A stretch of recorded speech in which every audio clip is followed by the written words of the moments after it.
प्रिय विद्यार्थियों, आज हम आपके पाठ्यक्रम में संकलित महाकवि केशवदास की रामचंद्रिका के महाकाव्यत्व पर विचार करेंगे।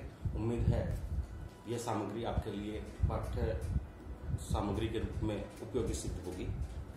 देखते हैं महाकाव्यत्व कैसा है इसका।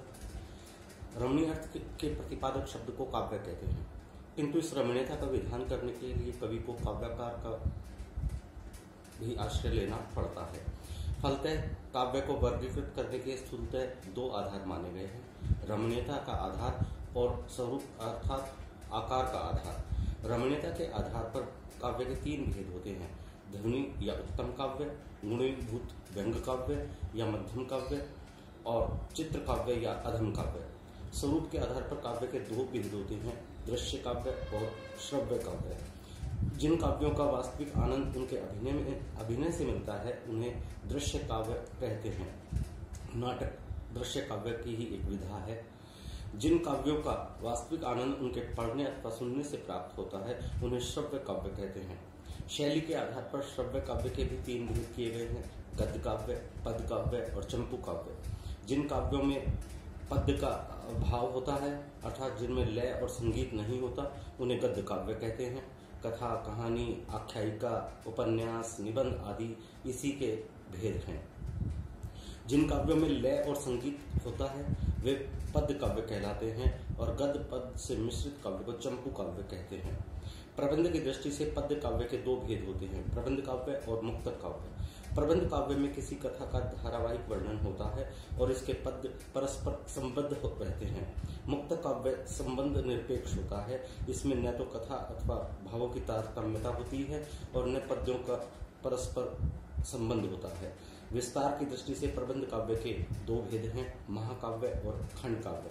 महाकाव्य में आकार की विपुलता के साथ साथ विषय की व्यापकता भी निहित रहती है। महाकाव्य के स्वरूप। महाकाव्य काव्य का अत्यंत प्राचीन रूप है, किंतु सर्वप्रथम इसके स्वरूप का विवेचन आचार्य दंडी ने किया। रामचंद्रिका के महाकाव्यत्व की समीक्षा करने के लिए आचार्य दंडी द्वारा निरूपित महाकाव्य के स्वरूप को ही प्रस्तुत करना उचित रहेगा, क्योंकि केशवदास पर आचार्य दंडी का गंभीर प्रभाव था।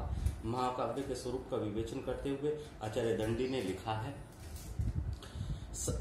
महाकाव्य सर्गबद्ध होता है और उसका लक्षण कहा जाता है।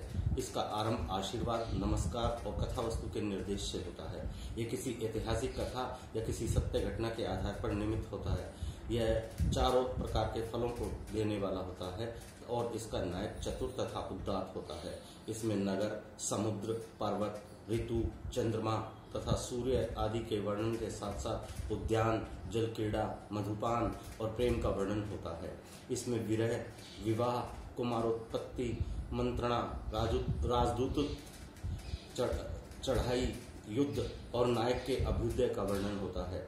यह अलंकृत, विस्तृत तथा रस और भाव से युक्त होता है। इसका सर्ग बहुत विस्तृत नहीं होता और इसमें सुंदर छंद और संधियों की योजना निहित रहती है। सर्गों के अंत में सर्वत्र भिन्न छंदों से युक्त लोक रंजन और सुंदर अलंकारों से विभूषित होने के कारण यह काव्य अमर हो जाता है। उपयुक्त लक्षणों में से यदि कोई लक्षण महाकाव्य में न मिले तो उसे दूषित नहीं समझना चाहिए, यदि वह अन्य प्रकार से विद्वानों को परितोष देता है। अब हम रामचंद्रिका के महाकाव्यत्व पर विचार करते हैं। यदि दंडी द्वारा निरूपित महाकाव्य के लक्षणों पर रामचंद्रिका को परखा जाता है तो यह बिल्कुल ठीक उतरती है। रामचंद्रिका की कथावस्तु सर्गों के स्थान पर प्रकाशों में विभाजित है। इसमें 39 प्रकाश हैं। प्रारंभ में आशीर्वाद और नमस्कार किया गया है, अर्थात गणेश, सरस्वती और राम की वंदना की गई है। कथावस्तु का निर्देश करते हुए केशवदास ने बताया है कि वे रामचंद्र की चंद्रिका की बहुत छंदों में वर्णन कर रहे हैं। ग्रंथ प्रयोजन भी वर्णित है कि उन्हें स्वप्न में महर्षि वाल्मीकि ने दर्शन दिए और दुखों से छूटने के लिए रामकथा को साधन बनाने के लिए कहा। रामचंद्रिका की कथावस्तु भी ऐतिहासिक है। इसका नायक राम चतुर और उदात्त ही नहीं बल्कि स्वयं विष्णु का अवतार है। नायक को चारों फलों की अर्थात धर्म, अर्थ, काम और मोक्ष की या इनमें से एक की प्राप्ति होनी ही चाहिए। राम को अर्थ राज्याभिषेक के बाद, काम दोनों की प्राप्ति होती है। धर्म और मोक्ष की प्राप्ति का तो प्रश्न इसलिए नहीं उठता कि राम स्वयं विष्णु के अवतार हैं जो दूसरों को मोक्ष प्रदान करते हैं। रामचंद्रिका में नगर, अयोध्या और लंका, समुद्र, पर्वत, ऋतु, वर्षा एवं शरद का और राम के जनकपुरी में प्रवेश करते समय सूर्योदय का वर्णन हुआ है। साथ ही दशरथ और राम के उद्यानों का, राम की जल क्रीड़ा का, मधुपान और प्रेम का वर्णन भी सविस्तार हुआ है। इसमें सीता और राम के विरह का वर्णन भी है। विवाह वर्णन के अंतर्गत राम के विवाह का वर्णन सविस्तार हुआ है। कुमारोत्पत्ति में लव और कुश के जन्म का वर्णन है। राम और रावण यथावसर दोनों ही अपने अपने मंत्रियों से मंत्रणा करते हुए दिखाई देते हैं। अंगद राजदूतत्व का कार्य संपन्न करता है। राम लंका पर चढ़ाई करते हैं। राम और रावण की सेना में भयंकर युद्ध होता है, जिसमें विजयी होकर नायक राम अभ्युदय प्राप्त करते हैं। रामचंद्रिका में अलंकारों की भरमार है।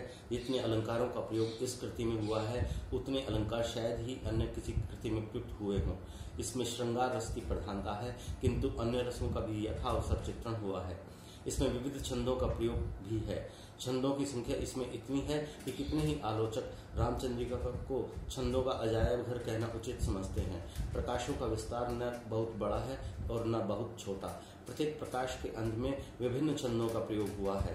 कहने का भाव यह है कि आचार्य दंडी ने महाकाव्य के जो लक्षण निर्धारित किए हैं, वे सब रामचंद्रिका में पूर्णतया मिल जाते हैं। बल्कि ऐसा प्रतीत होता है कि दंडी के लक्षणों को अपने सम्मुख रखकर ही केशवदास जी ने रामचंद्रिका की रचना की हो। इस पर भी रामचंद्रिका का महाकाव्यत्व निर्विवाद नहीं है और अधिकांश आलोचकों के मत में ये मत है कि ये महाकाव्य नहीं है। इस मान्यता का कारण यह है कि केवल काव्य शास्त्रीय विषयों का पालन कर लेने से ही कोई कृति महाकाव्य नहीं बन जाती है। उसे महाकाव्य की प्राप्ति करने के लिए निम्नलिखित शर्तों को भी पूरा करना चाहिए, और वो शर्तें हैं। सबसे पहली शर्त है महन उद्देश्य, बड़ा उद्देश्य होना चाहिए। गुरुत्व और गांभीर्य, रचना में गंभीरता होनी चाहिए। महत् कार्य और युग जीवन का समग्र चित्रण होना चाहिए। सुसंगठित एवं जीवंत कथानक होना चाहिए। महत् चरित्र होने चाहिए। उदात्त शैली होनी चाहिए। रसवत्ता और प्रभावनीति का निर्वाह होना चाहिए। जीवनी शक्ति और प्राणवत्ता भी होनी आवश्यक है। इन शर्तों के आधार पर भी रामचंद्रिका की समीक्षा करना आवश्यक है। सबसे पहली शर्त जो है वो महत् उद्देश्य है। किसी भी काव्य कृति के प्रणयन का कोई न कोई उद्देश्य होना चाहिए और होता भी है, किंतु महाकाव्य की रचना किसी महान उद्देश्य से ही होनी चाहिए। केशवदास ने इस रचना में अपना रचना का उद्देश्य बताया है कि पुरातन पापों को दूर करने के लिए ही रामचंद्रिका की रचना की गई है। वस्तुतः यह उद्देश्य महान है, किंतु केशव का वास्तविक उद्देश्य यह नहीं है। उनका वास्तविक उद्देश्य है बहुछंदों का प्रयोग, अर्थात अपने पांडित्य का प्रदर्शन। इसलिए इस कृति में लोक मंगल की साधना और आध्यात्मिक प्रेम की विहलता का अभाव होने के कारण किसी महान आदर्श की स्थापना नहीं हो सकी है। दूसरी शर्त है गुरुत्व और गांभीर्य। महाकाव्य के विचारों के गुरुत्व और गांभीर्य की अपेक्षा होती है। महाकाव्यकार के लिए यह आवश्यक है कि वह अपने पाठकों अथवा श्रोताओं के समक्ष जीवन की गंभीर विवेचना करने वाले चिरंतन सत्य को रखे। रामचंद्रिका में ऐसा कोई प्रयास दृष्टिगोचर नहीं होता। कवि अपने पांडित्य प्रदर्शन के प्रयास में ही सर्वत्र उलझा हुआ दिखाई देता है। तीसरी शर्त है महत् कार्य और युग जीवन का समग्र चित्रण। महाकाव्यकार अपने काव्य में किसी युग विशेष के जीवन का सर्वांगीण चित्र प्रस्तुत करके किसी महत् कार्य की संयोजना करता है। रामचंद्रिका में किसी महत् कार्य की योजना नहीं है। यदि वैराग्य भावना को इसका कार्य माना जाए तो राम की वैराग्य भावना से पूर्व की घटनाओं का इस कार्य से कोई सुनिश्चित संबंध नहीं जुड़ता और न शांत रस को इसका अंगिरस माना जा सकता है। यदि रावण वध के बाद धर्म राज्य की स्थापना दिखाना कवि का कार्य होता तो यह ग्रंथ 28वें प्रकाश में ही समाप्त हो जाना चाहिए था। अतः स्पष्ट है कि रामचंद्रिका में किसी महत् कार्य योजना का निर्वाह नहीं किया गया है। जहाँ तक युग जीवन के चित्रण का प्रश्न है, केशव इसमें भी पर्याप्त रूप से असफल रहे हैं। चौथी शर्त है सुसंगठित एवं जीवंत कथानक। महाकाव्यकार को की अपने कथानक की योजना इस प्रकार करनी चाहिए कि उसमें विचारों के गांभीर्य के साथ साथ घटनाओं की सुनिश्चित योजना हो, जिससे उसका कथा प्रवाह निरंतर प्रभाव उत्पादक गति से प्रवाहित होता रहे। रामचंद्रिका की कथा वस्तु में श्रृंखलाबद्धता का अभाव है। उसकी वर्णित घटनाओं का क्रम स्थान स्थान पर टूट जाता है, जिसके कारण उसमें न तो सुसंगठितता ही रह जाती है और न ही जीवंतता। पांचवी शर्त है महत् चरित्र। इसमें संदेह नहीं कि रामचंद्रिका के चरित्र महान हैं, किंतु केशव उनकी महानता की रक्षा करने में असफल रहे हैं।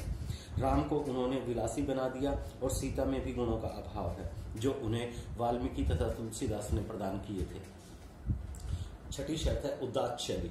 उदात्त भावनाओं को अभिव्यक्त करने के लिए उदात्त शैली की अपेक्षा रहती है। रामचंद्रिका में केशव जब किसी उदात्त भाव का ही संयोजन नहीं कर पाए तो उसमें उदात्त शैली कहाँ से आती। रामचंद्रिका की शैली पांडित्य प्रदर्शन की शैली है, जो अपने पाठकों को चमत्कृत तो कर सकती है, किंतु उन्हें उद्बुद्ध नहीं कर सकती, उनमें किसी उदात्त भाव को जागृत नहीं कर सकती।